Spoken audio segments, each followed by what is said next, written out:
Back in 2008, a California Superior Court judge had basically ruled that a woman who had been raped didn't fight back hard enough. Therefore, she would not get the opportunity to prosecute her alleged rapist. Well, now he has been admonished, which sounds like a big deal, but it's really not. He just has to promise that he can't use that type of language and make that kind of decision again in the future. But just to give you guys a little more background into how this sexual assault took place, the commission, there's a commission that looked at this case, noted that Gurel, he was the Turkish citizen who stalked and raped his girlfriend, used a GPS device to stalk her, made a bomb threat against her, faxed a nude photo of her to her workplace, vandalized her vehicle, then threatened to burn her with a heated screwdriver or just set her on fire before repeatedly forcing her to give him fellatio. And this guy, and the accusation is she didn't fight this guy hard enough. That is exactly true. He basically said, well, you know, there doesn't appear to be any evidence of a fight, of a physical altercation. The bomb threat might have deterred fighting back, among other things. That's essentially a consistent and pervasive threat to kill or maim, which I would think would influence the behavior.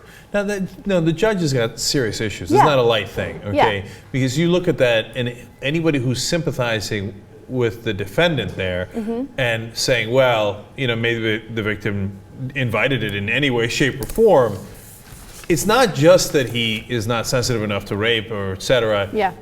He's borderline mental, the judges. I have to give you guys his exact quote because it really tells you how mental he is. He says, I'm not a gynecologist, but I can tell you something. If someone doesn't want to have sexual intercourse, the body shuts down. What is he, Todd Akin? Now remember, this is back in 2008. I feel like he was mentoring Todd Akin. The body will not permit that to happen unless a lot of damage is inflicted, and we heard nothing about that in this case. That is a guy who has never gotten a woman off. Among other problems that he's got. I mean, like, how little does he know about women's body? Because he's like, because here's what he experienced. Look, when I try to have sex with people, they just shut down. Right. I mean, what a clown. How do these guys get to be judges? No, but that's the amazing thing. The real consequence that he's facing is that he has to say sorry, and I won't make this type of judgment again in the future. He should never be on another rape case. That's what I'm saying. I mean, wow. How many rape cases has he been on in the past? You might want to look back at those. Because, I mean, look, if the guys got off, they got off, and there's probably nothing you can do about it if they're free to go and they already finished the case.